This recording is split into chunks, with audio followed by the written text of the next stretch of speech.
It's time to read more of this book. Hi everyone, this is for Blue. This is chapter 12 of Searching for Dragons, in which yet another wizard tries to cause trouble. Those goddamn wizards. Goddamn wizards. They were standing in front of the wheeled house. At least Minimer assumed it was the front because there was a door at the end of the long side facing them. 2 iron steps, black and worn with age, led up the door. The house itself was painted a cheerful blue with yellow shutters and a yellow trim around the door. There were 4 windows on the side facing Mendenbar lined up in a neat row next to the door like chicks following a hen. The roof above the windows was low but not quite flat and covered with wooden shingles that looked brand new. There were 4 pairs of wheels too, the rims painted blue to match the house, and the spokes pointed yellow to match painted yellow to match the shutters. A beautifully lettered sign on a stick had been pounded into the ground next to the door. Ask about our low prices. Mendenbar looked at Cimmerine. Cimmerine looked from Mendenbar to the wheeled house to Telemaine. Don't do that again without asking first, she said to the magician. I thought you'd be pleased, Telemaine said. Look at all the time you've saved. Asking doesn't take much time. That is a great line. Thank you. Where are we exactly? Mendenbar put in before they could start arguing. And what is that? He pointed at the house on wheels. That is Jack's home. There's another word in front of that. I said it at the end of the last video. It's a racial slur. I won't use it again. If anyone can mend that carpet of yours, he can, as to where we are. All I can tell you is that we are still somewhere in the mountains of Morning. If you want a more precise location, you'll have to ask Jack. Assuming he remembers, he moves around a lot. How did you find him, then? Cimmerine asked. Oh, Jack supplies me with unusual things now and then, when I need them for a spell or an experiment, Telemaine said. I pay him by enchanting his house for him. Any good magician can find his own spells. Enchanting his house? Mendenbar said. You mean to keep ogres and things from bothering it, the way you did Herman's? Telemaine shook his head. I offered, but Jack wasn't interested. He had his own way of discouraging unpleasant company. No, what he wanted was a spell to keep the paint from fading. Bless you, Jack. Why does he need you to put spells on his house? Cimmerine asked. Jack isn't a magician, Telemaine said. He does a little bit of everything. Smithing, gardening, music, tailoring, pretty much any trade you can think of. For example, he designed and built his house. He has a rare knack for patching up a spell that's wearing thin, but he can't set up a complex enchantment of his own. That's why he deals with me. One of the windows scraped open, and a head poked out. Yo, you gonna stand there all night and maybe get eaten by dragons? Or, not that I would dream of interfering with your plans, but if a quick exit is what you want, I got a dozen faster ways, all very cheap. Hello, Jack, Telemaine called. I've brought you some customers.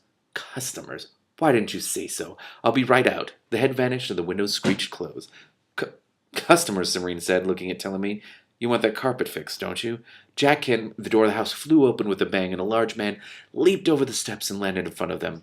He had a thick black mustache, long black hair, bright black eyes, and a wide white grin. Pushing a soft baggy cap back from his forehead, he bowed deeply. Welcome to my home, friends of Telemaine, he boomed, and very welcome you are. What's the problem? Little difficulty about transportation, Jack, Telemaine said, before Mendenbar or Cimmerine had quite recovered from the man's abrupt appearance. We were hoping you could help. No trouble. What do you need? Shoes? I got a barrelful. Sandals, clogs, dancing shoes, walking shoes, horseshoes. His voice trailed off, and he looked hopefully at Telemaine. Nothing that simple, Telemaine said. The difficulty is magical in nature. Ah, you want 7 league boots. Well, you're in luck. A pair of them just came in this morning. They're practically brand new, hardly been used at all. Or there's a swell pair of ruby slippers. That'd be perfect for the lady. I'll throw in a magic belt that goes with them for free. Or, wait, magic belt? No, Jack, Telemaine interrupted. The problem is with this. He stepped aside and let Jack get a good look at the magic carpet. Jack's eyes narrowed to slits of concentration. He stepped forward and studied the carpet, then paced around it, much as Telemaine had done earlier. No kidding, he said at last. That carpet's a problem, all right. Can you fix it? Cimmerine asked. Sure. Oh, give me a week. She'll be as good as new. A week. Cimmerine looked at him in dismay. Can't you fix it any faster than that? Jack spread his hands out and shrugged. Maybe, but I can't promise. It depends on how fast I can get parts. Then we'll leave it here and go on without it tomorrow, Mendenbar said. At least they wouldn't have to carry the thing around anymore, and they wouldn't be tempted to use it in spite of its hazards. You can send it home. You can send it home when it's finished, can't you? Shouldn't be a problem, Jack smiled. Where do you want it? Cimmerine hesitated. You're not one of those Jacks who go around killing giants, are you? Oh, that's right. She should ask. Lady, what do you think I am? Stupid or something? Jack asked. I'm a businessman. I don't do giants. Then please send the carpet to Balamor the Giantess on Flat Top Mountain when you're done fixing it, Cimmerine said. And the bill to Cimmerine, chief cook and librarian in care of the King of the Dragons. King of the Dragons, eh? Jack said thoughtfully. Yes, and don't go padding the bill, Jack, Telemaine warned. Me? I wouldn't dream of it. Jack kicked the carpet into a loose roll and heaved it up onto his shoulder. Anything else? Is there a safe place near here where we can spend the night? Mendenbar asked. Sure, Jack said. He balanced the carpet with one hand and jerked the thumb of the other at the blue and yellow house on wheels. Right there. I got 2 spare rooms on the end I can rent you for as long as you want 'em. Tonight is all we need, Mendenbar said, and Cimmerine nodded. Jack bobbed his head in a way that managed to suggest a full-fledged formal bow, then started toward the house carrying the carpet. Mendenbar turned to Telemaine. Thank you very much for the help. You're welcome, Telemaine said, and started after Jack. Hey, Cimmerine said, where are you going? To arrange for my own bed and board, Telemaine explained patiently. You really didn't expect me to leave before you'd answered my questions, did you? Without waiting for a reply, the magician followed Jack into the house. Mendenbar and Cimmerine looked at each other, shrugged, and went in after them. Ooh, I just realized something. If Telemaine's getting one of those rooms, Mendenbar and Cimmerine will have to be in the same one. Oh boy. The front door of Jack's house, and thus fanfiction was born. No, I should just keep reading. The front of Jack's door, that's not even what this says. The front door of Jack's house opened into a cluttered room painted a bright green that clashed with almost everything. Fortunately, most of the walls were hidden behind piles of boxes, barrels, bales, and bundles. Blah, blah. Jack propped the carpet in a crowded corner where it leaned precariously against 2 paintings balanced on a stack of books. Then he set about fixing dinner. Cimmerine kept Telemaine's attention occupied while Jack worked, and at first Mendenbar was glad of it. He wanted time to think and to sort out some of the confusing things that had happened in the last 2 days. He was sure that a few of them were important, and if he could only concentrate for a little while, he could figure out which ones. He quickly discovered that it was not going to work. The conversation between Cimmerine and Telemaine was much too distracting, even though he was not particularly interested in anything they were talking about. Finally, he gave up trying to think and listened instead. The window wasn't up to it, Cimmerine was saying, so I used a spell to boost it. And that broke it? Telemaine said, frowning. No, Cimmerine replied. It worked just fine. The window turned white and then showed Kazoo and a lot of wizards. Her face darkened. And when I catch up with them... Yes, of course, Telemaine said hastily. What happened next? I told the window to show me where they were, and then it broke. I can fix up a new one for you, Jack put in over his shoulder. I got some glass around somewhere, and it's no trick at all to cut it to size. I'll think about it, Jack, Telemaine said. He looked at Cimmerine. The window just broke? It didn't show anything at all? Cimmerine nodded. Not a thing. Right, Mendenbar? Right, Mendenbar said. The picture of Kazoo and the wizards disappeared, and the window turned bright green, and then it broke. I think it was trying to show us a place inside the enchanted forest, and couldn't. It should have been able to, Telemaine said. I tested it very thoroughly. I suppose the enchantment might have been wearing thin. What kind of spell did you say you used to boost it, he asked, turning to Cimmerine. Cimmerine hesitated, then shrugged. It was a dragon spell I found in Kazoo's library last year. It's very adaptable, and a shout from inside the house interrupted Cimmerine in mid-sentence. You in there, come out at once. There's no point in hiding. Who is this? Jack muttered something and stuck his head out the window. Hang on, he shouted. I'll be just a minute. Something exploded outside, knocking Jack back through the window and making the whole house rock. Come out, the voice repeated. Now. Wizards got no patience, Jack muttered, glaring at the window. Mendenbar stiffened and looked at Cimmerine. We better go out. He'll tear the house down, Jack said. Jack, can you mix up a bucket of soapy water with a little lemon juice in it, and quick? Huh? Said Jack. Bucket of soap and water and lemon juice, Cimmerine repeated impatiently. It melts wizards. Just hurry up and bring it out after us. I think we're going to need it. Soapy water with lemon melts wizards, Telemaine said with great interest. How did you discover that? Another explosion rocked the house. Never mind that now, Cimmerine said. Come on. She pushed the door open and darted out. With a muttered curse, Mendenbar followed. He remembered the steps just in time to jump over them instead of tripping. As he landed, he dodged to one side and pulled his sword out. Only then did he stop to look around. Cimmerine stood with her back against the house, watching the wizard warily. The wizard was very easy to see, even though it was now quite dark, because he was glowing as brightly as a bonfire. He was taller than the wizard who had invaded Cimmerine's cave, and he wore red robes instead of blue and brown, but his staff was of the same dark, polished wood, and his sandy beard was just as long and scraggly. Mendenbar wondered irrelevantly whether the Society of Wizards had a rule against its members trimming their beards. Cimmerine, the wizard said. I might have guessed. What have you... No, you haven't got it. Where is it?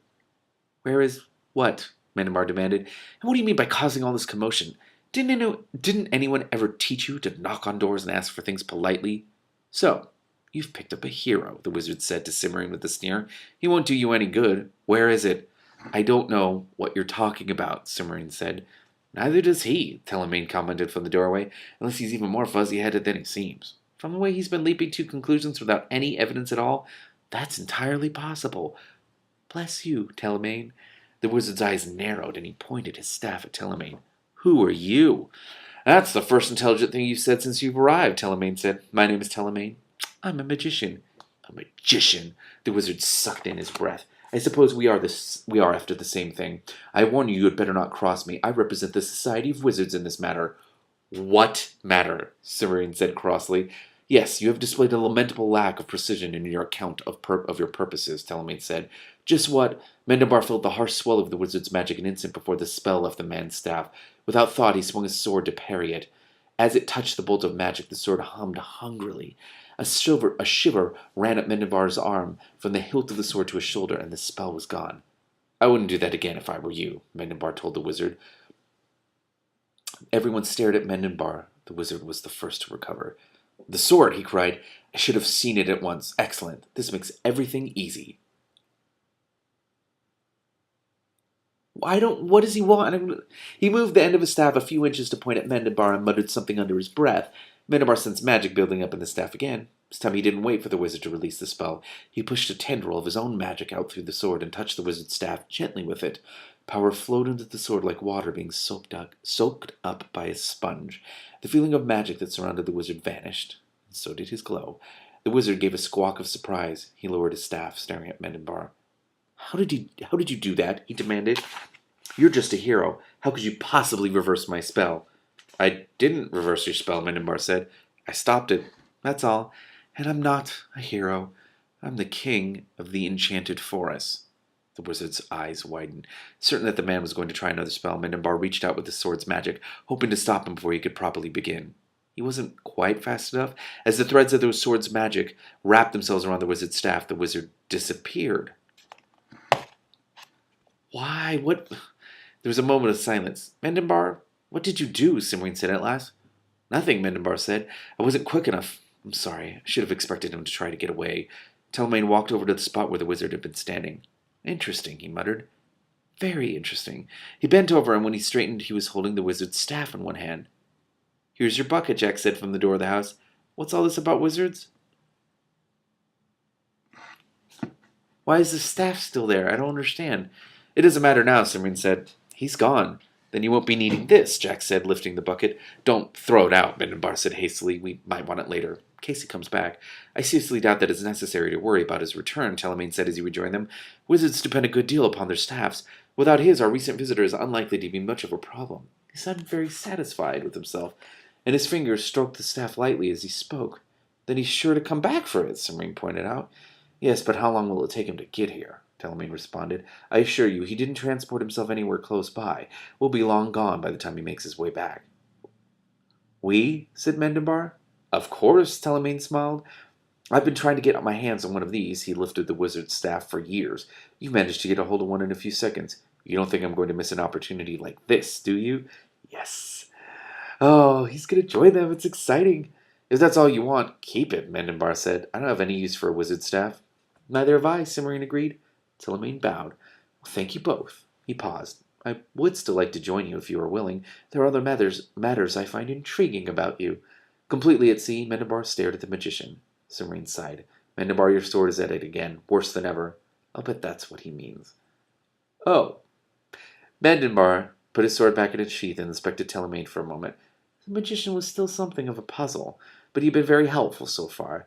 And it was clear from the wizard's behavior that magicians and wizards did not get along, which is another point in Telemaine's favor. I can't promise you I'll let you study my sword, but it's all right with me if you want to come along. He glanced at Cimmerian. It's fine with me too, Cimmerian said, but you'd better hear the whole story before you make up your mind. You might not want to come with us after all. If you're all done out here, come in and eat, Jack said. Supper's ready, and if you're sure there won't be any more wizards, I'll just use this water for the dishes afterward. What if the plates are wizards? Anyway. Bless this book. It's so great. It's so great.